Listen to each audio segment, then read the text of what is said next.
মাত্র তো এখন দিছে কেন? ডিলিট কর,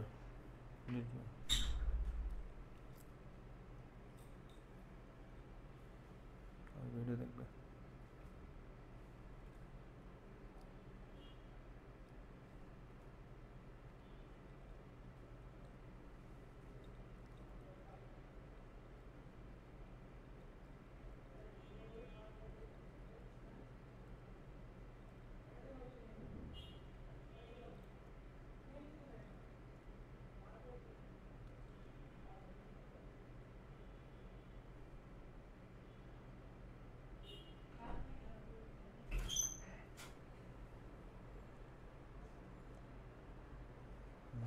আমি ক্লাসে, জি ক্লাস থেকে বের হয়ে ফোন দিচ্ছি আধা ঘন্টা পরে 40।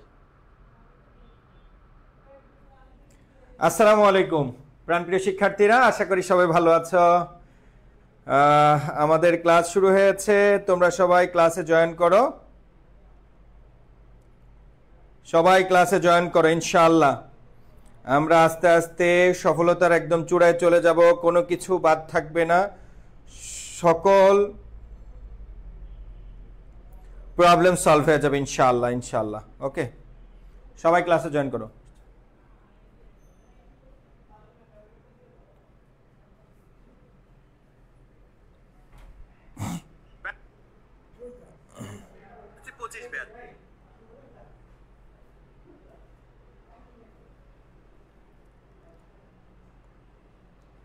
সবাই ক্লাসে জয়েন করো।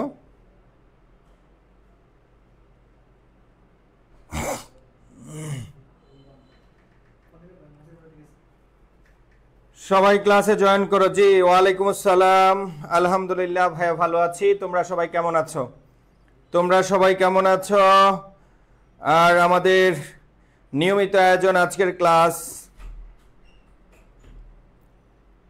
বাংলা বিষয় নিয়ে চলে এসেছি। তোমরা একটু ফ্রেন্ডসদেরকে মেনশন করে দাও যেন সবাই আমাদের ক্লাসে জয়েন করতে পারে, সবাই যেন ক্লাসে জয়েন করতে পারে।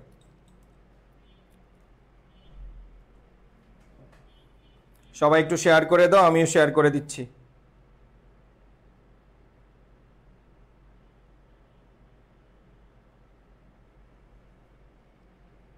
জি আলহামদুলিল্লাহ ভাইয়া আমি ভালো আছি, সবাই জয়েন করো।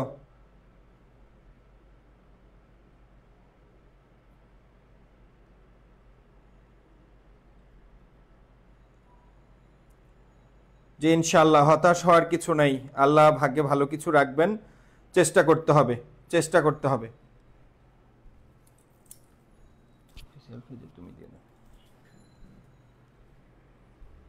জি ভাইয়া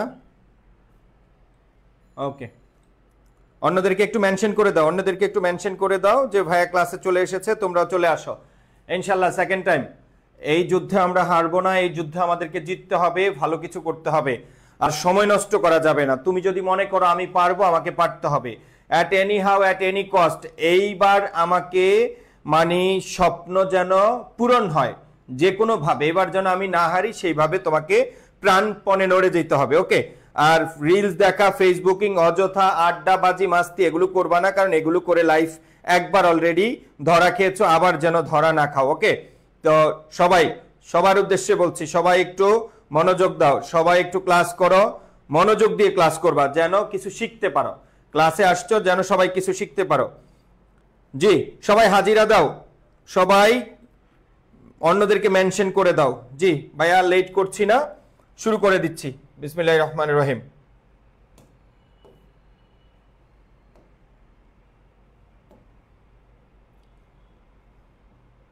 স্টার্ট। বিপ্রকর্ষের উদাহরণ কোনটি? আমরা ধ্বনি পরিবর্তন, যেহেতু আমরা সেকেন্ড টাইমার, আমাদের সবকিছু পড়তে হবে। নির্দিষ্ট কয়েকটা টপিক মজা করে পড়িয়ে দিলাম, বাকিগুলোর খবর নিলাম হবে না, কারণ গুচ্ছতে প্রায় প্রত্যেক টপিক থেকে প্রশ্ন হয়, তোমরা এটা জানো। লাস্ট 3 or 4 ইয়ার্স এর যে মানে লাস্ট এক্সাম গুলো আছে, তোমরা দেখলে বুঝবা প্রায় প্রত্যেক, যেহেতু কোশ্চেন অনেক বেশি হয়, প্রত্যেক টপিক থেকে প্রশ্ন হয়। ওকে, তোমরা সবাই একটু ক্লাসটি শেয়ার করে দাও, ক্লাসটা অনেক ইনফরমেটিভ হবে, অন্যদেরকে একটু মেনশন করে দাও যেন আমাদের ক্লাসে সবাই আসে, প্রেজেন্ট হয়। ওকে, অন্যদেরকে একটু মেনশন করে দাও, আর each and everyone like react দাও, হাজিরা দাও, ভাইয়ার ক্লাস ভাইয়ার সৈনিকেরা হাজিরা দিয়ে দাও, যেন অন্যরা বুঝতে পারে আমরা চলে এসেছি। ওকে, বিপ্রকর্ষের উদাহরণ কোনটি? আমরা জানি ধ্বনি পরিবর্তন। ধ্বনি পরিবর্তন মানে হলো আওয়াজের পরিবর্তন, কোনো অর্থের পরিবর্তন না। স্বরবর্ণ নতুন আসলে স্বরাগম হয়, শুরুতে আসলে আদি স্বরাগম, মাঝে আসলে মধ্য স্বরাগম, শেষে আসলে অন্তর স্বরাগম। স্বরবর্ণের যদি চেঞ্জ হয় সেটাকে আমরা বলি স্বরসঙ্গতি। আগের বর্ণ চেঞ্জ হইলে প্রথম বর্ণের স্বরচিহ্ন চেঞ্জ হইলে পরাগত স্বরসঙ্গতি, পরেরটা চেঞ্জ হইলে প্রগত, মাঝখানেরটা মধ্যগত, সবগুলো অন্যান্য। আর রস্বই অথবা রস্যু পরেরটা যদি আগে আসে আমরা তাকে বলবো অপিনিহিতি। মনে আছে? ইয়েস, আমরা এগুলো পড়েছি। প্লিজ সবাই একটু আমাদের ক্লাসটি শেয়ার করে দাও।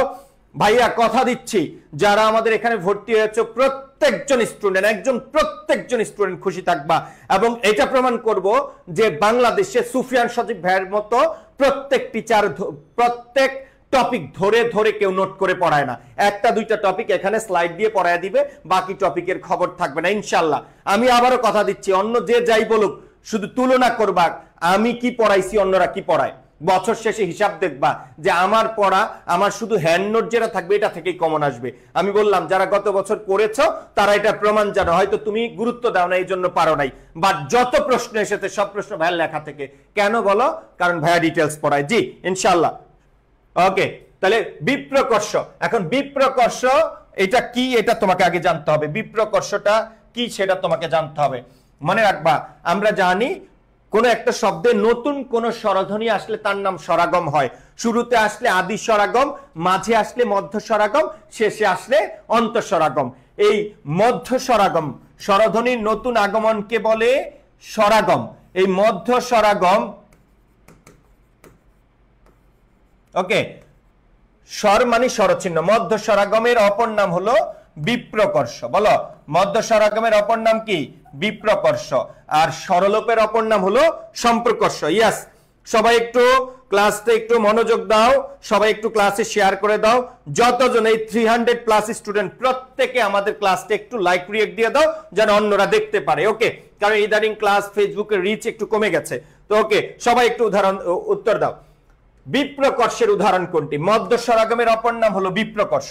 মধ্য স্বরাগম, কোন শব্দের মাঝে যদি স্বরধ্বনি আসে মধ্য স্বরাগম, শুরুতে আসলে আদি স্বরাগম, শেষে আসলে অন্তঃস্বরাগম। ওকে, আমরা যদি এইরকম বলি, লক্ষ্য করো, সত্য থেকে সত্য, সত্য থেকে সত্য। লক্ষ্য করো, এই সত্য ত এবং জফলা মিলে একটা যুক্ত বর্ণের কাজ করছে। কিভাবে বলো? উচ্চারণ করো, সত্য, সত্য, ত দুইবার। দ্যাট মিন যুক্ত জফলা থাকলে সেটা যুক্ত বর্ণের কাজ করে। বলো, জফলা থাকলে সেটা কিসের কাজ করে? যুক্ত বর্ণের। তাহলে মনে রাখবা, এই তয় জফলা মিলে যুক্ত বর্ণ হয়েছে, এটা একটা কি? যুক্ত বর্ণ হয়েছে। তা যুক্ত বর্ণের পূর্বে কি আসছে? রস্বই আসছে। এটা কিসের উদাহরণ বলো? এটা হলো, আমরা জানি স্বরধ্বনি নতুন আসলে স্বরাগম হয়, কিন্তু শব্দের শেষ বর্ণ যদি যুক্ত বর্ণ হয়, তার আগে যদি নতুন কোন রস্বই অথবা রস্যু আসে, আমরা তাকে বলবো অপিনিহিতি। অপিনিহিতি দুইটা বর্ণ নিয়ে কাজ করে, রস্বই অথবা রস্যু। কি রকম? যেমন লক্ষ্য করো, আজি, আজি এটার সাথে একটা রস্বই আছে, এটা হবে আইজ। মনে রাখবা, সাধু, সাধু থেকে কি বলো? সাউথ। মনে আছে? তাহলে এই রস্বইটা জয়ের পরে উচ্চারিত হচ্ছে, আজ ই, আর এবার জয়ের আগে। তাহলে পরেরটা আগে আসছে। বলো, পরেরটা কোথায় আসছে? আগে, তার নাম অপিনিহিতি। সাধু ধয়ের পরে উ, এবার ধয়ের আগে আসছে, পরের উ আগে আসছে, তার নাম অপিনিহিতি। অপিনিহিতির দুইটা নিয়ম, রস্বই অথবা রস্যু একটা বর্ণের পরে আছে, তার আগে আসলে অপিনিহিতি। আর শব্দের শেষ বর্ণ যদি যুক্ত বর্ণ হয়, তার আগে রস্বই অথবা রস্যু আসলে, তাহলে শব্দের শেষ বর্ণ যুক্ত বর্ণ, তার আগে রস্বই আসছে, এটা হলো অপিনিহিতি। এটা কি বলো? অপিনিহিতি। ওকে, বেঞ্চ থেকে বেঞ্চি, এটা কিন্তু যুক্ত বর্ণের আগে রস্বই আসে নাই, এই রস্বইর অবস্থান হলো যুক্ত বর্ণের পরে। মনে রাখবা, ব্যঞ্জন বর্ণের সাথে স্বরচিহ্ন সবসময় পরে থাকে। স্বরচিহ্ন সবসময় কোথায় থাকে? পরে থাকে। তাহলে এই বেঞ্চ থেকে বেঞ্চি, এখানে একটা রস্বই আসছে, কিন্তু এটা যুক্ত বর্ণের পরে, এটাকে বলে অন্তঃস্বরাগম। এটাকে কি বলে? বলো, অন্তঃস্বরাগম। সবাই একটু মনোযোগ দিবা, অন্তঃস্বরাগম একটু ট্রাই করবো। ওকে, এগুলোই পরীক্ষা আসবে। পাকা থেকে পাক্কা, পাকা থেকে পাক্কা শব্দকে জোর দিয়ে উচ্চারণ করার জন্য যদি কোনো শব্দ দুইবার আসে তাকে বলে দ্বিত্ব ব্যঞ্জন। তাকে কি বলে? দ্বিত্ব ব্যঞ্জন, দ্বিত্ব ব্যঞ্জন। ওকে, দ্বিত্ব ব্যঞ্জন। এবার আসো তুর্ক থেকে তুরুক। এই তুর্কটা তুমি ভাঙবা, তুর্ক তুর্ক। ওকে, এই তুর্কের মধ্যে কি আছে? তুর্কের মধ্যে আছে তয় রস্যকার, রেপ মানি র, তু র ক, এই টাইপের আছে। ঠিক আছে, মনে রাখবা রেপ ইকুয়াল টু র, কোনো সন্দেহ নাই, রেপ ইকুয়াল টু র। তাহলে এই রেপটাকে আমরা র বানাইছি। তাহলে লক্ষ্য করো, তুর্ক থেকে কি আসছে? তুরুক, তুরুক, রাইট? তুর্ক থেকে তুরুক। এবার বলো তো, এখানে একটা তয় রস্যকার ছিল, তয় রস্যকার ছিল, এখানে একটা রেপ মানে র ছিল, র ছিল, ক ছিল, ক ছিল, এই রস্যকার তো এখানে ছিল না। বলো, এই যে রস্যকার আসছে, এই রস্যকার তো এখানে নাই। তাহলে রস্যকারটা নতুন আসছে, নতুন আসলে স্বরাগম। কোথায় রস্যকার আসছে?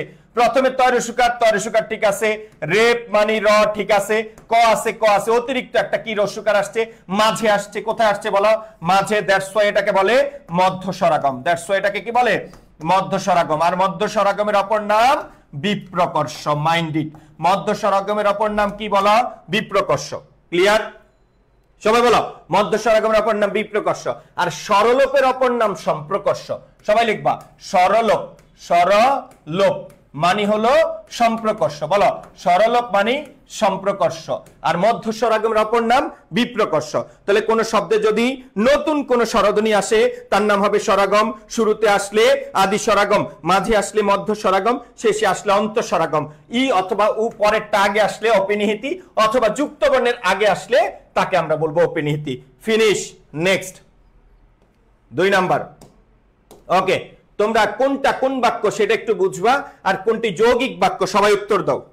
সবাই উত্তর দিবা কোনটি যৌগিক বাক্য। সবাই কোনটি যৌগিক বাক্য সবাই উত্তর দাও। কোনটি যৌগিক বাক্য সবাই উত্তর দাও। কোনটি যৌগিক বাক্য সবাই উত্তর দাও। যারা উপস্থিত আছো প্রত্যেকেই একটু লাইক রিয়েক্ট দাও, কারণ রিচটা একটু কমে যাচ্ছে দিন দিন। ওকে, প্রত্যেকে একটু লাইক রিয়েক্ট দাও, হাজিরা দাও। আমার ক্লাস যারা করে এটা তো করতে হয়। ওকে, এটা হলো লাভবাহিক, অর্থাৎ তুমি ইউনিভার্সিটিতে ভর্তি হলে তোমাকে ডেইলি প্রেজেন্ট দিতে হবে। ওকে, প্রেজেন্সের উপর মার্কস আছে। সবাই এটার উত্তর দাও।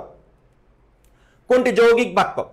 মনে রাখবা, একটি স্বাধীন মানে একটি বাক্যের মধ্যে যদি একটি সমাপিকা ক্রিয়া থাকে, ওকে, সেটাকে আমরা বলবো সরল বাক্য। যে বাক্যের মধ্যে কোনো নরমালি কোনো কমা থাকে না, এবং ও আর তবে তারপর তথাপি কিন্তু অথচ বরং এই ধরনের কোনো সংযোগমূলক অব্যয় থাকে না, বা যোজক থাকে না। কি থাকবে না? যোজক থাকবে না। আর যে সে যা তা যিনি তিনি যেমন তেমন এই ধরনের অব্যয় থাকলে হয় জটিল বা মিশ্র বাক্য। তাইলে যে সে যা তা যিনি তিনি যখন তখন যদি তবে যদিও তবু এগুলো থাকলে জটিল বাক্য। জটিল বাক্য লেখার মাধ্যমই হলো এটা। তাহলে লক্ষ্য করো, লেখাপড়া করে যে, গাড়ি ঘোড়ায় চড়ে সে, যে সে থাকলে অলওয়েজ কি বাক্য বলো? জটিল বাক্য। অলওয়েজ কি বাক্য? জটিল বাক্য।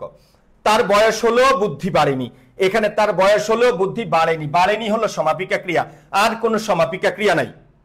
ঠিক আছে, তার বয়স হলো বুদ্ধি বাড়েনি। তাহলে এটা একটা আমরা কি বলবো? সরল বাক্য। এটা একটা কি বাক্য? সরল বাক্য। মেঘ গর্জন করলে, এটা অসমাপিকা ক্রিয়া। ময়ূর নৃত্য করে, এটা হলো সমাপিকা ক্রিয়া। দ্যাট মিন্স এই বাক্যে একটা মাত্র সমাপিকা ক্রিয়া আছে, এটা সরল বাক্য। এটা কি বাক্য? সরল বাক্য। এখানে লক্ষ্য করো, টাকা দাও ছাড়া পাবে, কমা আছে। মনে রাখবা, কোন বাক্যের মাঝে যদি কমা থাকে সেটা সাধারণত যৌগিক বাক্য বা জটিল বাক্য হয়। ওই কমার পরিবর্তে যদি সংযোগমূলক অব্যয় বসানো যায়, এবং ও আর তবে তারপর তথাপি কিন্তু অথচ বরং এগুলো যদি বসে, তাহলে সেটা যৌগিক বাক্য। আর যদি না বসানো যায়, সাধারণত সেটা জটিল বাক্য হয়। তাহলে লক্ষ্য করো, টাকা দাও তবে ছাড়া পাবে, এখানে একটা গোপনে কি বসানো যায় বলো? তবে বসানো যায়। তাহলে এটাকে আমরা কি বলবো? এটাকে আমরা বলবো যৌগিক বাক্য। কি বাক্য বলো? যৌগিক বাক্য। ওকে, এটাকে আমরা জটিল বানাবো। বলো, এটাকে জটিল বানাবো কিভাবে বলো তো? এটাকে জটিল বানাও তো। টাকা দাও ছাড়া পাবে, এটা তো যৌগিক। এটাকে সরল বানাবো। সরল বানাবো কিভাবে জানো? টাকা দিলে ছাড়া পাবে, ছাড়া পাবে, টাকা দিলে ছাড়া পাবে। দিস ইজ সরল। বলো, এটা কি? টাকা দিলে ছাড়া পাবে, এটা হলো সরল। ওকে, আর এটার জটিল কি? যদি টাকা দাও, যদি টাকা দাও তবে ছাড়া পাবে, তবে ছাড়া পাবে। যদি টাকা দাও তবে ছাড়া পাবে। এটা কি? এটা হলো জটিল। মিশ্র বাক্য বলতে কোনো বাক্য নাই, অপশনে যদি জটিল না থাকে সেক্ষেত্রে মিশ্র দিবা। তাহলে বলো তো এখানে কি আছে? বলো এখানে কি আছে? এখানে হলো যদি আছে, তবে আছে। শুধু তবে থাকলে যৌগিক বাক্য, আর যদি তবে থাকলে জটিল বাক্য। ওকে, এবার আসো। তাহলে আমরা বললাম টাকা দাও ছাড়া পাবে, এটা হলো টাকা দাও তবে ছাড়া পাবে, যৌগিক। এটা সরল হলো টাকা দিলে ছাড়া পাবে, একটা মাত্র কি আছে, ক্রিয়া আছে। এখানে বলছে টাকা দাও, এখানে একটা সমাপিকা ক্রিয়া, পাবে আরেকটা সমাপিকা ক্রিয়া। কয়টা সমাপিকা ক্রিয়া? দুইটা। আর এখানে কয়টা? একটা। এবার আসো, এখানে কি দিছে? সাপেক্ষ সর্বনাম দিয়ে দিছে, যে সে, যা তা, যিনি তিনি, যদি তবে, এগুলো থাকলে জটিল বাক্য হয়। ক্লিয়ার? মেঘ গর্জন করলে ময়ূর নৃত্য করে, বলে এটা কি বাক্য? এটা হলো সরল বাক্য। এটার যৌগিক বানাতো, মেঘ গর্জন করে তবে ময়ূর নৃত্য করে, এটা যৌগিক বাক্য। মেঘ গর্জন করে তবে ময়ূর নৃত্য করে, যৌগিক বাক্য। এটাকে জটিল বানাও তো, এটাকে জটিল কি হবে? মেঘ গর্জন, যখন মেঘ গর্জন করে তখন ময়ূর নৃত্য করে, যখন মেঘ গর্জন করে তখন ময়ূর নৃত্য করে, তাহলে এটা জটিল। তাহলে লক্ষ্য করো, একটা বাক্য তিনটা ফরম্যাটে তুমি সাজাইতে পারো, সহজ জিনিস। মেঘ গর্জন করলে ময়ূর নৃত্য করে, সরল। মেঘ গর্জন করে তবে ময়ূর নৃত্য করে, করে করে দুইটা যৌগিক, দুইটা সমাপিকা ক্রিয়া, যৌগিক। যখন মেঘ গর্জন করে তখন ময়ূর নৃত্য করে, এই যখন তখন কি বলবো বলো? যখন তখন হইলে আমরা তাকে কি বলবো? জটিল বাক্য। তার বয়স হলো বুদ্ধি বাড়েনি, এটা কি বাক্য? এটা একবারে প্রকাশ করেছি, কোনো কমা নাই, সাপেক্ষ সর্বনাম নাই, সরল বাক্য। তার বয়স হয়েছে কিন্তু বুদ্ধি বাড়েনি, এবার কি হবে বলো? তার বয়স হয়েছে কিন্তু বুদ্ধি বাড়েনি, যৌগিক বাক্য। যদিও তার বয়স হয়েছে তবুও তার বুদ্ধি বাড়েনি, জটিল বাক্য। পারা যায় না? পারা যায়। লেখাপড়া করে যে গাড়ি ঘোড়ায় চড়ে সে, যে সে থাকলে কি বাক্য হয়ে যায়? জটিল বাক্য। লেখাপড়া করলেই গাড়ি ঘোড়ায় চড়া চায়, তাহলে এটা কি বলবো? সরল বাক্য।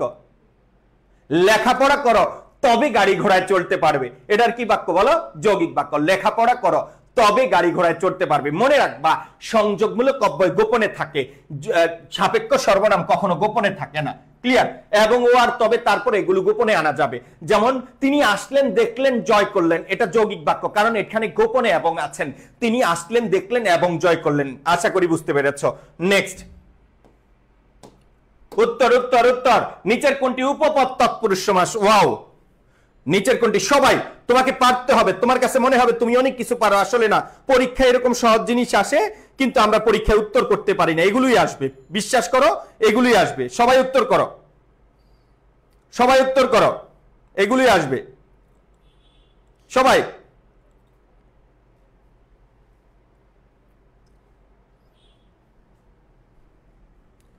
সবাই সবাই উত্তর করো। সব টপিক থেকে প্রশ্ন আসতেছে, সব টপিক থেকে অনবরত তুমি প্র্যাকটিস করবে। ওকে, সব টপিক থেকে প্রশ্ন আসবে। নিচের কোনটি উপপদ তৎপুরুষ সমাস? মনে রাখবা কোনটি উত্তর, দেখি পারো কিনা। অনেকেরই হচ্ছে। কোনটি উপপদ তৎপুরুষ সমাস?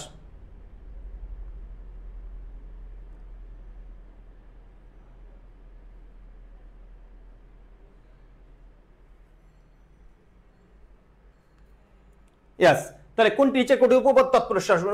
উপপদ তৎপুরুষ মানে কৃদন্ত পদের সাথে যুক্ত পদ থাকবে, ক্রিয়ার একটা ভাব থাকবে। যেমন প্রথমটা মনে করো না, ক্রিয়ার সাথে কোনো নামপদ থাকলে সেটাকে আমরা বলি উপপদ। যেরকম এরকম বলি চিত্রকর, তাই না, জলজ, এগুলো কি উপপদ তৎপুরুষ সমাস। তারপরে আমরা বলতে পারি পকেট মার। কি মার বলো? পকেট মার, এটা আমরা উপপদ। প্রিয়ংবদা, আজকেরটা কি আসছে?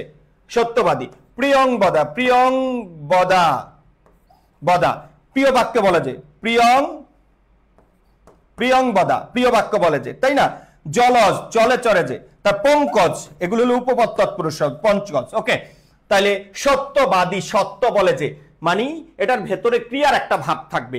আমি লিখে দিয়েছিলাম উপপদ মানে কৃদন্ত পদের সাথে যুক্ত পদ, কৃদন্ত পদ মানে ক্রিয়াপদ।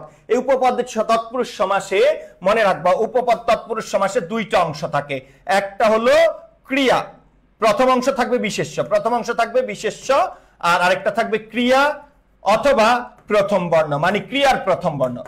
লক্ষ্য করো, এই যে জলজ, জলে জন্মে যা, এই জন্মানোর জ ক্রিয়ার প্রথম বর্ণ। চিত্রকর, চিত্র করে যে, বিশেষ্যের সাথে ক্রিয়ার সম্পর্ক। ওকে, তাহলে এবার আসো নীলকণ্ঠ, এটা হলো নীলকণ্ঠ যার। কার আছে বলতো?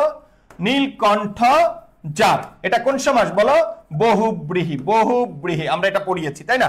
কালসাপ, কালতুল্য সাপ, কালতুল্য সাপ। মোস্ট ইম্পর্টেন্ট নিত্য সমাস। কি সমাস? নিত্য সমাস, পরীক্ষা আসার মতো। কালতুল্য সাপ। দ্বীপ, দুই দিকে অবজার, দুই দিকে অফ যার, বলো দুই দিকে অফ যার, এটাকে বলে দ্বীপ। তাহলে এটা হলো নিপাত নিষিদ্ধ বহুব্রীহি সমাস। আর এটা হলো উপপদ তৎপুরুষ। এটা কি বলো? উপপদ তৎপুরুষ। উপপদ তৎপুরুষ মনে রাখবা, এগুলো সব উপপদ তৎপুরুষ। অপশনে যদি উপপদ তৎপুরুষ না থাকে তাহলে সেগুলোকে বহুব্রীহি সমাস উত্তর দেওয়া যাবে। কারণ পকেট মারে যে চোরকে বোঝায়, তৃতীয় পদকে বোঝায়। তাহলে সকল উপপদ তৎপুরুষকে অপশনে যদি উপপদ তৎপুরুষ না থাকে আমরা তাকে বহুব্রীহি সমাস বলবো। কি সমাস বলবো বলো? বহুব্রীহি সমাস বলবো। আশা করি বুঝতে পেরেছো। ওকে, নেক্সট সবাই উত্তর দাও। কোন বিশ্লেষণটি ঠিক? যুক্ত বর্ণ থেকে প্রায় পরীক্ষায় প্রশ্ন আসে। কোন বিশ্লেষণটি ঠিক? আমরা খুব শীঘ্রই ইনশাআল্লাহ আমরা তোমাদের ক্লাস শুরু করে দিব। তার আগে তোমরা একটু বাসায় একটু মনোযোগ দিয়ে পড়ো। বিশেষ করে ভাইয়ার বাংলার ক্ষেত্রে যদি বলি, তুমি একটু কবিতাগুলো, গল্প, নাটক, উপন্যাসগুলো একটু পড়ো প্লিজ। সময় নষ্ট করো না, জীবনে আগানোর জন্য একটু পরিশ্রম করতে হবে। দেখো সারাদিন পরিশ্রম করলাম, সারাদিন পরিশ্রম করে কোন রকম আইসে একটু আগে এইচএসসির ক্লাস ছিল, ওটা শেষ করলাম, এখন আবার তোমাদের সাথে। দ্যাট মিনস স্টপ নাই। তাহলে তুমি কেন রিলস দেখে, ফেসবুকিং করে, ফালতু আড্ডাবাজি, মজা মাস্তি করে, টেনশন করে মানে তোমার জীবনটা নষ্ট করে দিচ্ছ? মনে রাখবা, তুমি, আল্লাহ তোমার জন্য একটা ভালো ব্যবস্থা রেখেছেন আমি জানি, ঠিক আছে।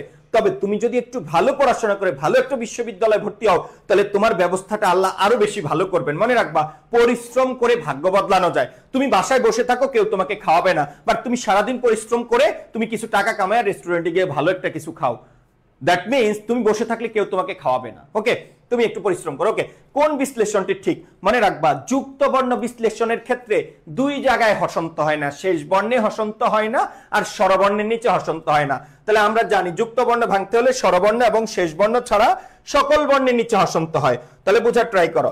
যুক্ত বর্ণ ভাঙতে হলে, যুক্ত বর্ণ ভাঙলে স্বরবর্ণ এবং শেষ বর্ণ ছাড়া সকল বর্ণের নিচে হসন্ত হয়। ওকে, যুক্ত বর্ণ ভাঙলে স্বরবর্ণ এবং শেষ বর্ণ ছাড়া সকল বর্ণের নিচে হসন্ত হয়। মনে রাখবা, এই হয়ের পাশে ন মানি হলো হ যোগ দন্তন্য, হসন্ত দন্তন্য, হয় নিচে হসন্ত। ক্ষীয় মানি কি? ক যোগ মূর্ধন্য স। সরি, ক্ষীয় ভাঙলে কি পাওয়া যায় বলো? ক্ষীয় ভাঙলে পাওয়া যায় ক্ষীয় ইকুয়াল টু হলো ক যোগ মূর্ধন্য স। দ্যাট মিনস এটাও ভুল। এটা হলো, আর কথা ছিল হ যোগ দন্তন্য, হয়েছে হ যোগ মূর্ধন্য ন, এটা ভুল। এটা হবে ক্ষীয় ক যোগ স, এটা ক যোগ হ যোগ ম, ভুল হয়েছে। ত র রসু, তুমি এই বর্ণটা ভাঙার জন্য তুমি এইভাবে চিন্তা করবা, শত্রু, এইভাবে ভাঙার ট্রাই করবা, শত্রু। ওকে, তাহলে শত্রু, তাহলে এখানে কি প্রথমে পাইলা কি? শত্রু। তারপরে কি পাইলা? রফলা প্লাস কি? রস্যুকার, প্লাস কি কার? রস্যুকার। তাহলে বলো তো, এখানে উচ্চারণ করো, শত্রু, র রস্যু, ত হসন্ত রফলা রস্যুকার, ত হসন্ত রফলা রস্যুকার। এখানে কি ত হসন্ত রফলা রস্যুকার নাই? তাহলে এটা কি হয়ে গেছে? ক যোগ রফলা হইল না? ক্লিয়ার? এটা হইতো এইরকম, এটা যদি এইরকম হইতো বক্র, এটা হইলে কি হইতো? এটা হইতো ক হসন্ত প্লাস রফলা। ওকে, আর এটা উল্টো, কান মোস্টানো, এটা নিচের দিকে না, এটা হলো উল্টো দিকটা অন্যরকম, শত্রু। দ্যাট মিনস এটাও ভুল। ওকে, গয়ের নিচে ন, মনে রাখবা, গয়ের নিচে ন হইলে কখনোই মূর্ধন্য হবে না, এটাও ভুল। এই গয়ের নিচে ন হইলে অলওয়েজ দন্তন্য, গহসন্ত যোগ দন্তন্য হবে। ওকে, গয়ের নিচে মূর্ধন্য দিলে কখনোই তুমি এখন তোমার ইয়াতে, আচ্ছা, হয়ের নিচে ন মানি মূর্ধন্য, হয়ের নিচে ন মানি কি? মূর্ধন্য। ইয়াস, এটা হয়েছে, হয়ের নিচে ন মানি মূর্ধন্য। এটা ছোট দেখে আমার কাছে কেমন যেমন মনে লাগছে। ওকে, হয় নিচে ন মানে মূর্ধন্য ন, তাহলে হসন্ত মূর্ধন্য ন, এটা ঠিক আছে, এটা সঠিক হয়েছে। ওকে, তাহলে কি বললাম? গয়ের নিচে ন কখনো, নিচে ন মানি শুধু এক জায়গায় নিচে ন দিলে মূর্ধন্য ন হবে, শুধু হয়ের নিচে। তুমি যদি তয়ের নিচে ন দাও এটা কিন্তু মূর্ধন্য না, তয়ের নিচে ন মানে তহসন্ত দন্তন্য। তোমার যদি কনফিউশন হয়, তোমার যদি বিশ্বাস না হয়, তুমি মোবাইলে ট্রাই করো। তয়ে তহসন্ত দন্তন্য দিলে দেখবে এরকম ন, তহসন্তের নিচে মূর্ধন্য যুক্ত হয় না, একসাথে হবে না। অনুরূপ ভাবে গয়ের সাথে দন্তন্য দিলে যুক্ত হবে। যদি তুমি গয়ের সাথে মূর্ধন্য যুক্ত করতে থাকো, যদি দিবে এরকম গহসন্ত প্লাস মূর্ধন্য যদি দাও, তাহলে এইরকম ভাবে হবে গহসন্ত মূর্ধন্য আলাদা থাকবে। দ্যাটস ওয়াই রুগ্ন বানানটা কখনো এইরকম হয় না। রুগ্ন বানানটা কিভাবে জানো? রয় রস্যকার, কারণ রয়ের পরে রস্যকার আছে, তারপরে গ, এরপরে মূর্ধন্য হওয়ার কথা, আর মূর্ধন্য গয়ের সাথে যুক্ত হয় না, দিকে আলাদা। Mind it, very very important. রুগ্ন বানান আলাদা, কারণ রয়ের পরে রস্যকার আছে, এরপরে ক বর্গের বর্ণ গ আছে, এরপরে মূর্ধন্য হওয়ার কথা। নিয়ম অনুসারে নত্য বিধান পড়লে এটা আমরা জানবো, এখানে মূর্ধন্য যুক্ত হয় না। তাই দ্যাট মিনস তাহলে তয়ের নিচে ন দিলেও এটাকে আমরা কি বলবো না? মূর্ধন্য বলবো না, দন্তন্য বলবো। আরেকটা জিনিস মনে রাখবা, তয়ের নিচে আরেকটা শব্দ থাকে এইরকম, এটা হলো তয়ের তহসন্ত যোগ ম, তহসন্ত যোগ কি? ম। তাহলে যুক্ত বর্ণ থেকে প্রশ্ন চলে আসে, যুক্ত বর্ণ থেকে কি চলে আসে? প্রশ্ন চলে আসে। এই বিষয়গুলো তোমাদের কি কি করতে হবে? একটু জানতে হবে। বিজ্ঞানের যুক্ত বর্ণটা তোমাকে ভাঙা শিখতে হবে। কি হবে? জহসন্ত যোগ ইয়, বিজ্ঞানের যুক্ত বর্ণটা। আর সঞ্চয়ের যুক্ত বর্ণটা ভাঙলে কি হবে? ইয় হসন্ত যোগ চ, নাকি ইয় যোগ চ, সঞ্চয়, নাকি চ যোগ ইয়, ইয় যোগ চ, তাই না? ইয় যোগ চ। তাহলে যুক্ত বর্ণ ভাঙতে হলে শেষ বর্ণ এবং স্বরবর্ণ ছাড়া সকল বর্ণের নিচে কি দিতে হবে? হসন্ত দিতে হবে। নেক্সট, ওকে, কোনটি তদ্ধিত প্রত্যয় নয়? সবাই উত্তর দাও, সবাই ট্রাই করবা। প্রত্যয় আমার ক্লাস অনেক ডিটেলস, ইনশাল্লাহ শুধু আমার ক্লাস যতটুকু আমি তোমাদেরকে পেইড ব্যাচে পড়াবো, যদি ওইটুক তুমি মনোযোগ দিয়ে ভালোবেসে করে ফেলো, তাহলে দেখবো অনেক ভালো করবা। প্রত্যয় ভাইয়া যতটুকু পড়াই এনাফ এনাফ, পরীক্ষা আসার মতো ওইটুক পড়লে পরীক্ষা কমন হবে ইনশাল্লাহ। শুধু তুমি একটু মনোযোগ দিয়ে ভাইয়ের ক্লাসগুলো করবা, নোটগুলো একটু বারবার রিভিশন দিবা। এটার উত্তর দাও। এত মানুষ ক্লাস করো, কিন্তু আমাদের লাইক রিয়েক্টের সংখ্যা মানে হাজিরার সংখ্যা খুবই কম। তোমরা যদি এই বয়সে এত বেশি স্মার্ট হয়ে যাও তাহলে হবে? তোমাদের স্বপ্ন হইলো কি করা জানো? তোমাদের স্বপ্ন হইলো রিলস দেখো, ওই যে টিকটক দেখে শুনবা, ওই যে থটস অফ বিল্লাল মার 3 মাসে 48 লাখ কামাইছে, আমিও কিভাবে কামাই। ভাই এগুলো কামায়া এগুলো দিয়ে জীবন পার করতে পারবে না, কয়দিন পরে ভিক্ষার থালা হাতে লাগবে। ঠিক আছে, স্বাভাবিক প্রক্রিয়ায় বড় হও, পড়ার সুযোগ থাকবে না। ঠিক আছে, আজকে যদি থটস অফ বিল্লালের সবগুলো আইডি হ্যাক হয়ে যায়, আগামীকাল থেকে তার ইনকাম বন্ধ হয়ে যাবে। সুতরাং এই শর্টকাট ওয়ে বাদ দিয়ে দাও, জীবনে বড় হওয়ার জন্য স্বাভাবিক স্টাইলে আগাও। হ্যাঁ, সিঁড়ি দিয়ে আগাও, পড়লে এক সিঁড়ি পড়বা। আর যদি লিফটে উঠা যাও তাহলে পড়লে দেখবা ধাম করে তোমার গায়ে লিফট পড়ে যাবে, তুমি মরে যাবা। আর সিঁড়ি দিয়ে পড়লে তুমি দেখবে একটু হালকা ব্যথা পাবা, মানে ধুম করে 10 তলা বিল্ডিং এ উঠার পরে নিচতলায় পড়ে যাওয়ার সুযোগ নাই, বাট লিফট থেকে 10 তলায় ওঠার পর নিচতলায় পড়ে যাওয়ার সুযোগ আছে। তুমি যত মানে দ্রুত আগাইবা তত দ্রুত আবার পড়ার সম্ভাবনা থাকবে। আর যদি পায়ের নিচটা একটু শক্ত করে আস্তে আস্তে মাটি দিয়ে দিয়ে আগাও, দেখবা পড়বা না ইনশাআল্লাহ। ওকে, সবাই মনোযোগ, মনোযোগ, সবার উদ্দেশ্যে বলছি, মনোযোগ বাড়াও। ওকে, কোনটি তদ্ধিত প্রত্যয় নয়? তদ্ধিত প্রত্যয় নয় মানে কোন শব্দের, এর ভিতরে কোনটার মূল শব্দ নাম না। কোন শব্দ যদি কৃত প্রত্যয় হইতো, এর মূলটা হবে ক্রিয়া, যেটা বিচ্ছিরি বেখাপ্পা বেমানান সহজে বের হবে না। আর যেটার মূল সহজে বের হয়ে যায়, খুব শব্দ প্রচলিত কোন শব্দ হয়, সেটাকে আমরা বলবো তদ্ধিত প্রত্যয়। বলো সেটাকে আমরা কি বলবো? তদ্ধিত প্রত্যয়। লক্ষ্য করো, এই নীলিমা এর মূল শব্দ কি? বলো নীল। ওয়াও, এটার মূল শব্দ নীল, মূল শব্দ কোনো ক্রিয়া না, তাইলে এটা কি না? বলো এটা কৃত প্রত্যয় না, এটা তদ্ধিত প্রত্যয়। শৈশব এর মূল শব্দ হলো শিশু, শিশু কোনো ক্রিয়া না, এটা সহজে বের করা যায়, এটা হলো নাম, নাম মানে তদ্ধিত প্রত্যয়। বুদ্ধিমান এর মূল শব্দ সহজে বের করা যায়, বুদ্ধি, বুদ্ধি, তাহলে এটা হলো তদ্ধিত প্রত্যয়। কিন্তু বদ, বলো তো এটার মূল বের করো।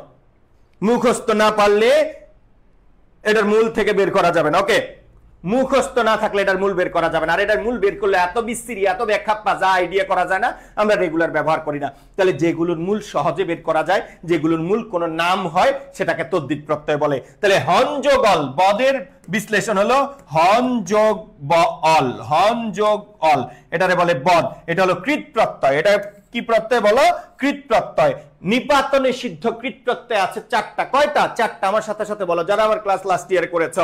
বুদ্ধি শক্তি গীতি সিদ্ধি, বুদ্ধি শক্তি গীতি সিদ্ধি, নিপাত নিষিদ্ধ কৃত প্রত্যয়। আর একটা আছে পড়াইছিলাম ব্যতিক্রমী কৃত প্রত্যয়। বলো ব্যতিক্রমে কৃত প্রত্যয় বদ মাল এক পিস হঞ্জগল, এই এক পিস পরীক্ষায় কমন আসবে, এই এক পিস করলে এনাফ, ঠিক আছে? বলেন এক ফাইলই যথেষ্ট। তাহলে ব্যতিক্রমে কৃত প্রত্যয়, এটার নাম কি বলো? ব্যতিক্রমে কৃত প্রত্যয়, মাল এক পিসে মুখস্থ করে রাখবা, ব্যতিক্রমে কৃত প্রত্যয় মনে রাখবে। এই হন মানে কি জানো? হত্যা করা। হন মানে কি? হত্যা অথবা বধ করা। বধ মানে হত্যা করা, তাহলে এটা হলো ক্রিয়ার মূল। বলো এটা কি? ক্রিয়ার মূল। আমরা পড়াইছি যেগুলোর মূলে ক্রিয়া থাকে আমরা ক্রিয়াগুলো চিনি না, কেন জানো? কারণ এগুলোর ভেতরে ইম্পর্টেন্ট যেগুলো পরীক্ষা আসে এগুলো সব সংস্কৃত কৃত প্রত্যয়, আর সংস্কৃত কৃত প্রত্যয়গুলো আমরা পারি না, এটা মুখস্থ করতে হবে। ভাইয়ার যেদিন ধাতু পড়ায় দিব, বাংলা ধাতু আর সংস্কৃত ধাতু, ধাতু চিনলে তুমি প্রত্যয় চিনতে পারবা। যেই ধাতুগুলো বর, কল, চল, যা, খা, দেখ, কাট, মার, ধর, যেগুলোর মূল সহজ সেগুলো বাংলা ধাতু, আর যেগুলোর মূল একটু কঠিন আমরা বাংলা ভাষায় ব্যবহার করি না। লক্ষ্য করো, আমরা বলি বল, আমরা বলি বল, এটা একটা ধাতু, আর সংস্কৃতিতে এটা হয় বচ, তাহলে যেটা বল সেটাই বচ। আমরা বলি কর, এটা হলো ক্রিয়া, বাংলা ক্রিয়া ধাতু, আর এটার সংস্কৃত ধাতু হলো ক্রি। ক্লিয়ার? আমরা বলি ধর, আমরা বলি ধর, আর সংস্কৃতিতে এটারে বলে ধ্রি।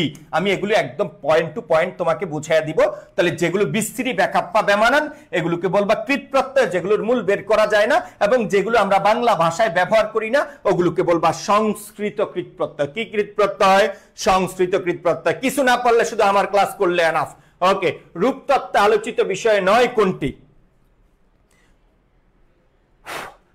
মনে রাখবা, এই মালটারে অলওয়েজ মাথায় রাখবা, ঠিক আছে? যোগ্যতার বিষয়, এই মালটারে অলওয়েজ মাথায় রাখবা।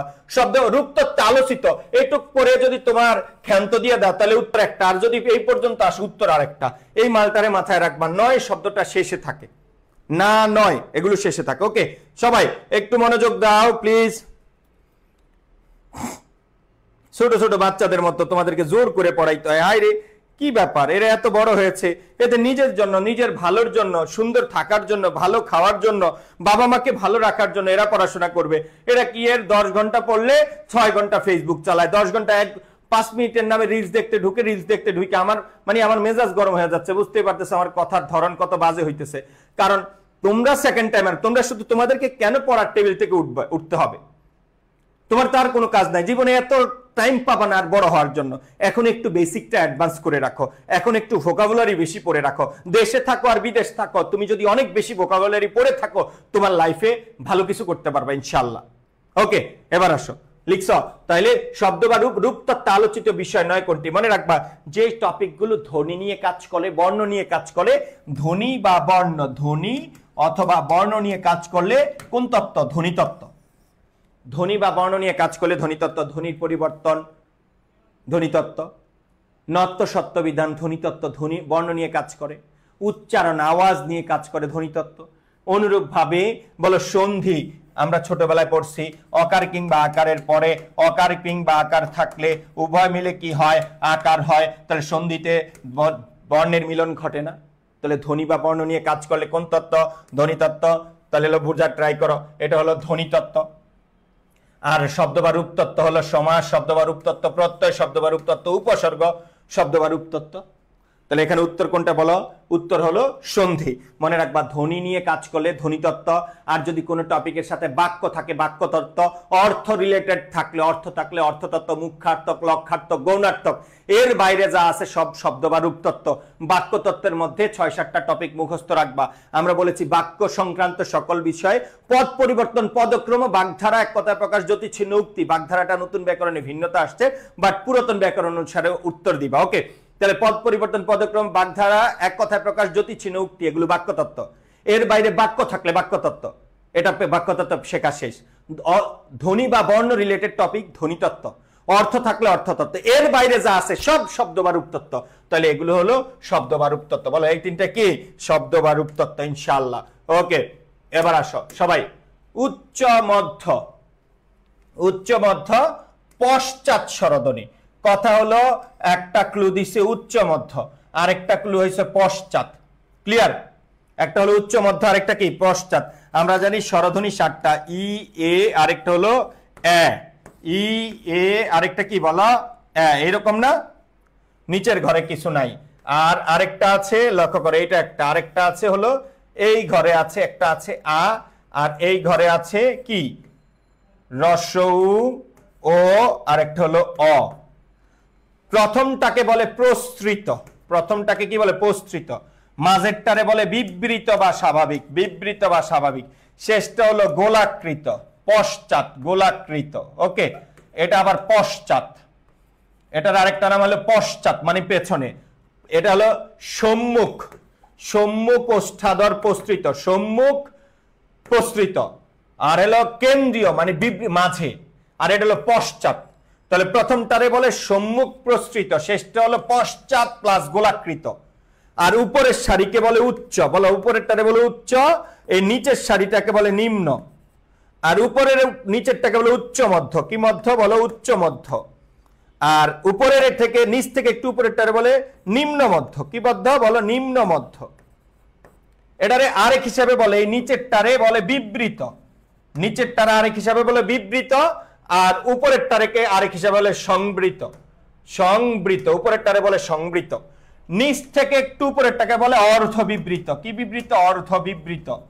ইদানিং এখান থেকে প্রশ্ন আসে। ওকে, উপরেরটারে একটু নিচটারে বলে অর্ধ সংবৃত, অর্ধ সংবৃত, সংবৃত। ওকে, এইভাবে এই চারটা সারি, ঠিক আছে? এইভাবে চারটা সারি। তাহলে বলো সম্মুখ প্রসৃত, প্রসৃত মানে যেগুলো টান উচ্চারণ করে ঠোঁটের অবস্থা এরকম টান খাবে, ই, এ, এ। আর গোলাকৃত মানে যেগুলো উচ্চারণ হবে গোল, রস্যউ ও অ। এগুলো তুমি চাইলো এই রস্যউ ও অ মানে এগুলো লম্বা বানাইতে পারবা না, মুখের আকৃতি বিশ্রী হয়ে যাবে, তুমি চাইলেও পারবা না। ওকে, আর আ এটা হলো একদম স্বাভাবিক। তাহলে বলো তো সবার উপরেরটা হলো উচ্চ, উচ্চ স্বরধ্বনি কয়টা? দুইটাই, রস্যই রস্যউ। উচ্চ মধ্য এ ও, নিম্ন মধ্য এ অ, আর নিম্ন আ। তো কি বলছে চাইছে? উচ্চ মধ্য, উচ্চ মধ্য, উচ্চ মধ্য স্বরধ্বনি একটা আছে কি বলো? এ, আর একটা আছে ও। তাহলে উচ্চ মধ্য আবার বলে দিছে পশ্চাৎ, উচ্চ মধ্য সারির মধ্যে পশ্চাৎ আছে শুধু একটা, একটা হলো সেটা কি? ও। তাহলে আজকে কি ও আছে? এই যে আজকের উত্তর হলো ও। ক্লিয়ার? পারা যাবে? তাহলে আরেকটা জিনিস শিখবে এখান থেকে, সেটা হলো মনে রাখবা এই স্বাভাবিক মানে বিবৃত কি? আ। এই আটা হলো বিবৃত, স্বাভাবিক। একদম উপরেরটা হলো সংবৃত। উপরের আগের সারিটাকে বলবো অর্ধ বিবৃত, মানে নিচ থেকে উপরেরটাকে বলবো অর্ধ বিবৃত, উপর থেকে নিচেরটাকে বলবো অর্ধ সংবৃত। ক্লিয়ার? এই বলো পারা যাবে? পারা যাবে ইনশাআল্লাহ, ইনশাআল্লাহ। তাহলে আমরা এই বক্সটা যে লিখে দিছি আবার লিখে দিব, এই বক্সটা একটু ভালোভাবে পড়তে হবে, এই বক্সটা একটু ভালোভাবে পড়তে হবে। সবাই প্রাতিপদিকের উদাহরণ কোনটি? সবাই দেখো প্রাতিপদিকের উদাহরণ কোনটি? সবাই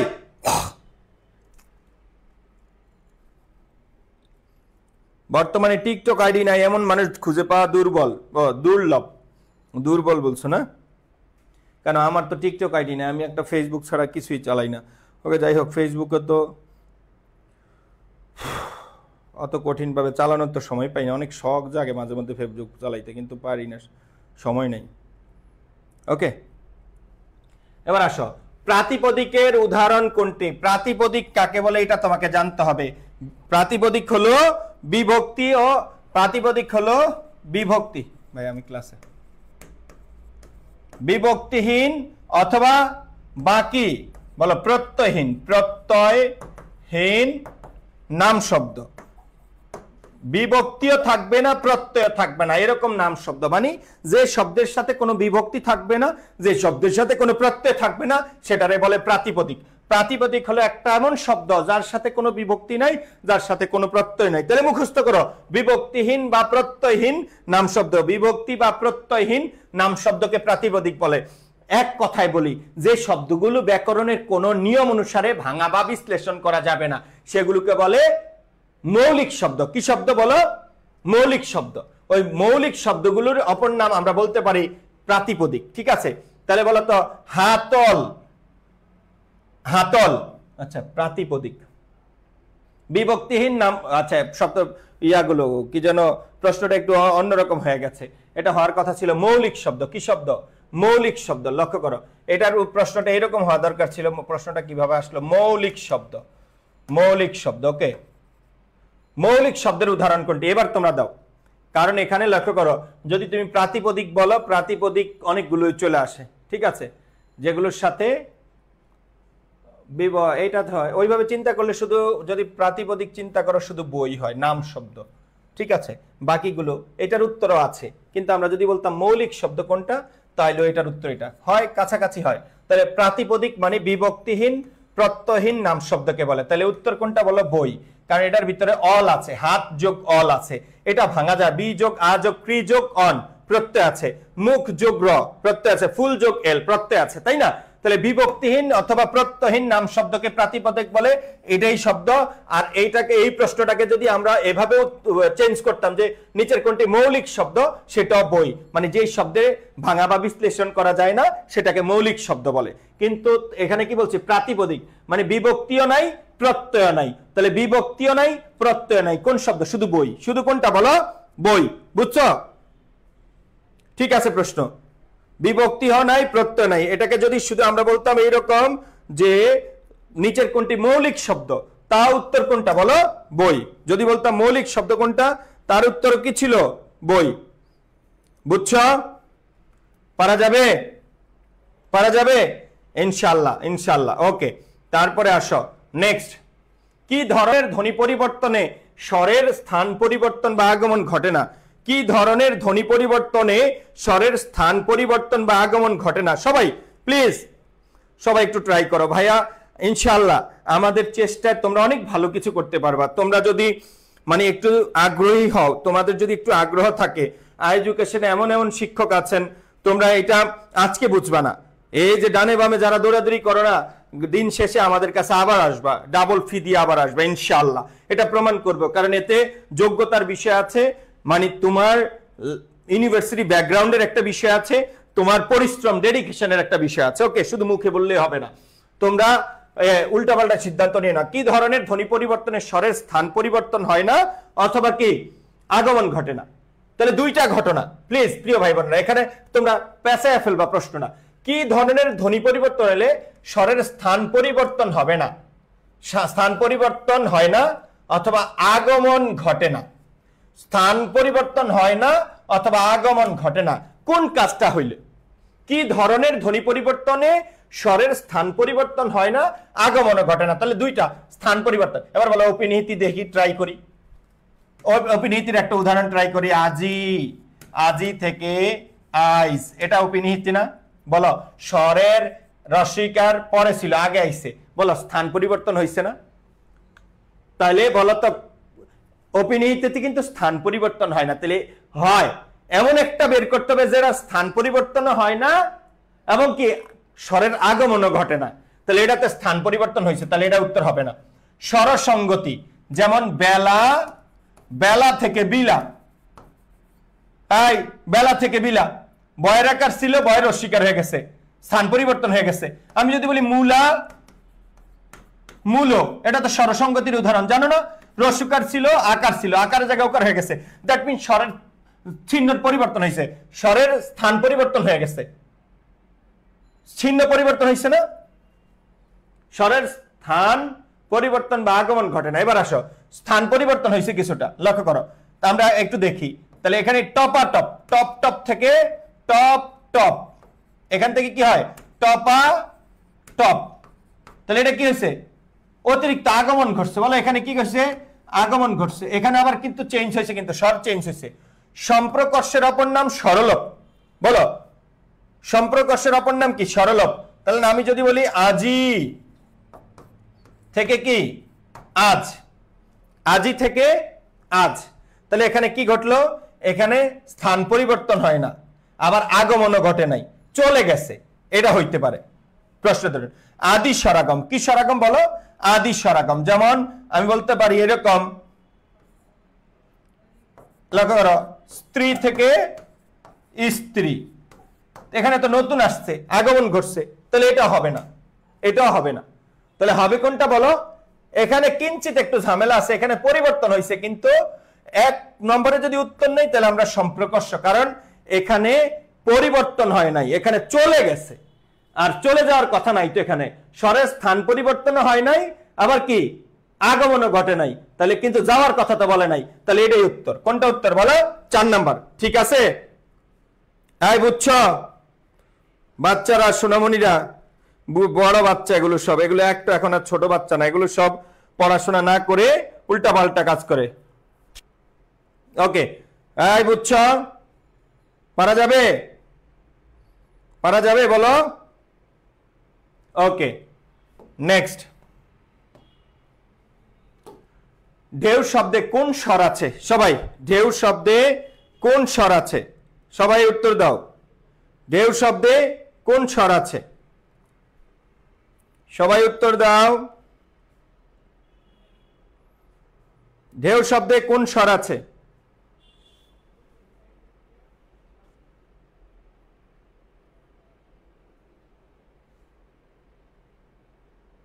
ঢেউ শব্দে কোন স্বর আছে? সবাই বলো।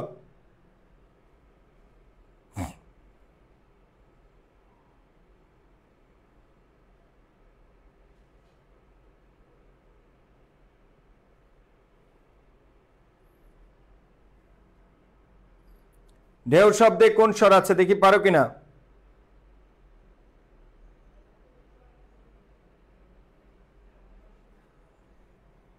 ওকে, আচ্ছা এলো বুঝে ট্রাই করো। এই যে ঢেউ, এটা ভাঙো। প্রথমে আছে ঢ প্লাস এ প্লাস রস্যু, পাশাপাশি দুইটা স্বরবর্ণ থাকলে তাকে কি বলে? যৌগিক স্বরবর্ণ। কি স্বরবর্ণ? যৌগিক স্বরধ্বনি। যৌগিক স্বরধ্বনি। যৌগিক স্বরধ্বনি। যৌগিক স্বরধ্বনি, পাশাপাশি দুইটি স্বরধ্বনি থাকলে তাকে বলে যৌগিক স্বরধ্বনি। রস্বস্বর না, কারণ রস্বস্বর কোনগুলোকে বলে? স্বরেয়, আরেকটা আছে কি রস্বই, তাই না? রস্ব, আরেকটা হলো রি, এগুলোকে বলে কি? রস্বস্বর, তাই না? দীর্ঘস্বর বলে এই চারটা ছাড়া, এই চারটা ছাড়া বাকি সবগুলোকে কি স্বর বলে বলো? দীর্ঘস্বর বলে। এই চারটা ছাড়া বাকি সবগুলোকে দীর্ঘস্বর বলে। স্বরবর্ণ 11টি, 11টির মধ্যে 4টা হলো রস্বস্বর, বাকি 7টা দীর্ঘস্বর। অর্ধস্বর কোনগুলো? অর্ধস্বর কোনগুলো বলো? অর্ধস্বর এগুলো মনে আছে?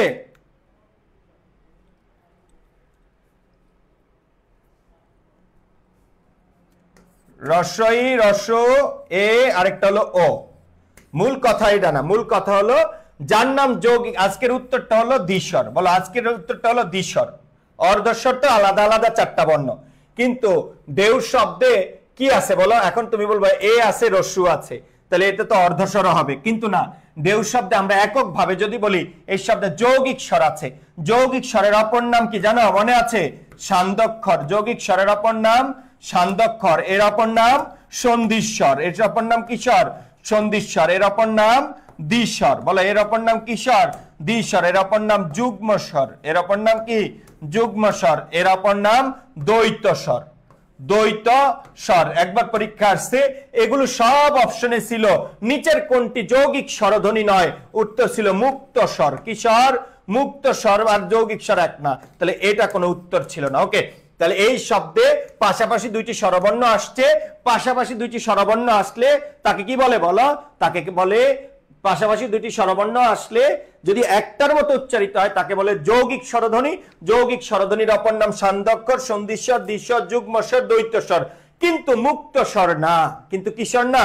মুক্ত স্বর না। তাহলে এই শব্দে কি আছে? এই শব্দে মূলত ভাই, যাই, খাই, বলো ভাই, যাই, খাই, এগুলোর মধ্যে যৌগিক স্বরধ্বনি আছে। ওকে, এখন বলতে পারো ভাই এগুলো, এটা তো অর্ধস্বর হইতে পারতো না। অর্ধস্বরকে আলাদা আলাদা 4টা বর্ণকে অর্ধস্বর বলে, বাট পাশাপাশি যখন দুইটা বর্ণ একত্রিত হয়ে একটার মতো উচ্চারিত হয় তাকে বলে যৌগিক স্বরধ্বনি। বলে, তাকে কি বলে? যৌগিক স্বরধ্বনি। তো জাস্ট এটাই বললাম, তোমরা একটু মনোযোগ দাও, মনোযোগ দিলে পারবা। তোমরা একটু ডিপলি যদি চিন্তা করো, ভাইরা যখন পড়াই পাশাপাশি দুইটা স্বরবর্ণ একত্রিত হইলে তাকে বলে যৌগিক স্বরধ্বনি। যৌগিক স্বরধ্বনি মোট কয়টি বলতো? 25টি। এই 25টির মধ্যে লিখিত আকারে যৌগিক স্বরবর্ণ আছে কয়টা? 2টা। ওই আর কি বলো? ও। এই ওই আর ও, এই ছাড়া বাকি আছে কয়টা বলো? 23টা। এই 23টাকে বলে অলিখিত যৌগিক স্বরধ্বনি। যদি বলা হয় বাংলা বর্ণমালায় যৌগিক স্বরধ্বনি কয়টা? বর্ণমালার মধ্যে এই 2টাই আছে। যৌগিক স্বরবর্ণ কয়টা বললে? 2টা আছে। শুধু যৌগিক স্বরধ্বনি বললে 25টা। বাকিগুলো কোথায় পাওয়া যায়? বাংলা ভাষায় পাওয়া যায়। তো প্রাণপ্রিয় শিক্ষার্থীরা, তোমাদেরকে জাস্ট এটা বলি যে তোমরা সেকেন্ড টাইমার, তোমরা যদি এবার চিন্তা করো আমি খুব ঈদ করব, খুব মজা মাস্তি করব, আমার কাছে 6 মাস আছে 7 মাস আছে, কিচ্ছু হবে না, মনে রাখবা তোমার আরেকজন বন্ধু কিন্তু বসে নাই। এবার যে কান্নাকাটি করছো না, সেকেন্ড টাইম যদি চান্স না পাও তাহলে কান্নাকাটিটা আরো বেশি হবে, তোমাকে পাত্তা দিবে না, মানুষ তোমাকে লাথি দিবে, বলবে তুমি কোনো মানুষের জাতি না, তুমি কোন স্টুডেন্টের মধ্যে নাই, তোমার এই মানে মনুষ্যত্ব নাই, বিবেক নাই, নিজেকে ভালোবাসো না, বাবা মাকে ভালোবাসো না। তো আমি জাস্ট বললাম তুমি যদি ন্যূনতম কমন সেন্স থাকে, মনে রাখবা তুমি রেগুলার পড়াশোনা করো, ঈদের দিনটা শুধু যদি বাদ দাও, তোমার যদি আগামী বছর প্লেস করতে ইচ্ছা হয়, মনে রাখো, বিশ্বাস করো, তুমি যদি চাও তুমি টপ করতে পারবা। তাহলে কেন চাও না? তুমি যদি চাও তুমি টপ করতে পারবে, এত টাইম আছে, তুমি তো 1 বছর কিছু কিছু পড়েছ, হুট করে আইসা 3-4 মাস কোচিং করে তো ফার্স্ট টাইমাররা টপ করে। তুমি বিউপি, জাহাঙ্গীরনগর বিশ্ববিদ্যালয়, রাজশাহী, চিটাগং এই বিশ্ববিদ্যালয়গুলোতে টপ করবা, ঠিক আছে, ভালো সাবজেক্টে পড়বা, তোমার যে পছন্দের সাবজেক্ট, চোখ বন্ধ করে শুধু পড়তে থাকো, বুঝো না বুঝো পড়ো, আল্লাহ তোমাকে একদিন পড়া মানে বুঝ দান করবেন। আমি যখন ঢাকা বিশ্ববিদ্যালয়ের জন্য কোচিং করতে ফার্মগেটে এসেছিলাম, আমার মনে আছে আমি মাদ্রাসায় পড়তাম, দ্যাটস ওয়াই আমি বাংলা বুঝতাম না, ইংরেজি কিছুই বুঝতাম না, গ্রামার। তো আমি কি করলাম, আল্লাহ ভরসা বলে আমি মুখস্থ শুরু করে দিলাম, বুঝি না বুঝি বই মুখস্থ করে ফেলতাম। তো এই মুখস্থর পাওয়ার দেখে বাকি স্টুডেন্টরা ভাবতো আমি মনে হয় জাহাজ, আসলে কিছুই পারি না। তো একসময় যে মুখস্থ করতাম, স্যাররা যখন পরবর্তীতে পড়াইতেন তখন আমার ভাল লাগতো যে আমি তো এটা পারি। তো তুমি অনেক বেশি চেষ্টা করো, আল্লাহ তোমাকে সহযোগিতা করবেন, তুমি যেই ধর্মের হও না কেন ওই ধর্মের কাজ করো, বিশ্বাস করো। তুমি শুধু টাইম নষ্ট করো না, নিজের সাথে বেইমানি করো না, সময় নষ্ট করো না, তুমি প্রপার ওয়েতে চেষ্টা করো, এই লম্বা সময়ে তুমি অনেক কিছু শিখতে পারবা। তুমি এর ভিতরে তুমি মনে করো তুমি একটু ইংরেজিটা একটু ভালো করে শিখে যাও, এর ভিতরে তোমার যদি একান্তই অন্য কিছু করতে ইচ্ছা হয় তাহলে তুমি মানে করো না মোবাইল বা ল্যাপটপ কম্পিউটার এগুলোর কিছু কাজ শিখো, বাট এটা পরবর্তীতে শিখতে পারবা, সুযোগ আসবে। তবে আমি বলবো তুমি সাধারণ জ্ঞানটা এমন ভাবে পড়ো যে সাধারণ জ্ঞান তোমার পড়তে ভালো লাগে, ইউজ টু হও, ঠিক আছে। বাংলা গল্প, কবিতা, নাটক, উপন্যাস খুব ভালোভাবে পড়ো, ইনশাল্লাহ। এবার আমি তোমাকে কবিতাগুলো পড়াই দিব, গত বছর তো আমি পড়ানোর সময় পাই না, অনেক ক্লাস ছিল, ঠিক আছে, ঢাকার বাইরেও ক্লাস ছিল, এবার আর ঢাকার বাইরে যাব না বললেই চলে, ঠিক আছে। তো আমি তোমাদেরকে পড়াই দিব, তোমরা আমাদের সাথে ভরসা করো। তবে দিন শেষে একটা সত্য কথা, কোনো কোচিং তোমাকে চান্স পাওয়া দিতে পারবে না, কোনো শিক্ষক তোমাকে চান্স পাওয়া দিতে পারে না যদি তুমি নিজে সচেতন না হও। অনেক বেশি পড়ো, তুমি যদি কোনো কোচিং এ নাও ভর্তি হও তাও তুমি সফল হবা, তার জন্য অনেক বেশি পড়তে হবে। তবে এই লম্বা জার্নি একা একা মানে পার করতে পারবা না, মোটিভেশন হারিয়ে ফেলবা, দ্যাটস ওয়াই আমাদের কাছে আসবা। আর আই এডুকেশনে আসবা এই জন্য, আই এডুকেশনের টিচাররা they are all are from Dhaka University, Jagannath, Jahangirnagar, এর ভিতরে, ঠিক আছে। আরেকটা বিষয়, এরা দীর্ঘদিন পড়াচ্ছে, এর একটা অবশ্যই যোগ্যতার একটা বিষয় আছে, তোমার কাজে লাগবে, ঠিক আছে। আর এই আই এডুকেশনে যারা পড়ায় এরা ওই হুটহাট মুখস্থ কিছু মনে করো যে দেখা দুইখা কিছু পড়ায় না, এদের মধ্যে আছে, ঠিক আছে। তো বেশি কথা বলবো না, যারা এখনো ভর্তি হও নাই দ্রুত ভর্তি হয়ে যাও, আর যারা ভর্তি হয়েছো প্লিজ তুমি পড়াশোনা করো, অনেক বেশি পড়ো, আর জীবনে সুযোগ পাবা না, এত লং টাইম পড়ার টেবিলে বসার সুযোগ পাবা না। ইউনিভার্সিটিতে ভর্তি হয়ে গেলে টিউশন করতে হবে, নিজের পায়ে দাঁড়াইতে হবে, নিজের ইনকাম করে নিজেকে খেতে হবে, তখন কিন্তু আর এই টাইম পাবা না। তো তোমার জীবনে আর কখনোই 10-12 ঘন্টা পড়ার টেবিলে বসে পড়ার মতো সুযোগ আসবে না। এই অ্যাডমিশন জার্নিটা তোমাকে সুযোগ দিয়েছেন, বাবা মার প্রতি কৃতজ্ঞ থাকো, তাদের জন্য হলেও, নিজের জন্য, নিজের অনাগত প্রজন্মের জন্য হলেও ভালো কিছু করো। লাস্ট কথা, তোমার একার পরিশ্রমে যদি সবাই ভালো থাকে তো অসুবিধা কোথায়? আমি ঈদে বাড়িতে যাবো, আমার পুরো ফ্যামিলি আমার দিকে তাকায় আছে, আমি কোন দিন আসবো? এর চেয়ে আর ভালো লাগার আর কি থাকতে পারে জীবনে? ইনশাআল্লাহ তোমার স্বপ্ন পূরণ হবে, তোমার সবগুলো আশা আকাঙ্ক্ষা স্বপ্ন সব পূরণ হোক, তার জন্য পরিশ্রম করো। আর আমি এটা দোয়া করি আল্লাহ যে পরিশ্রম করে তাকে তার স্বপ্ন পূরণ হোক।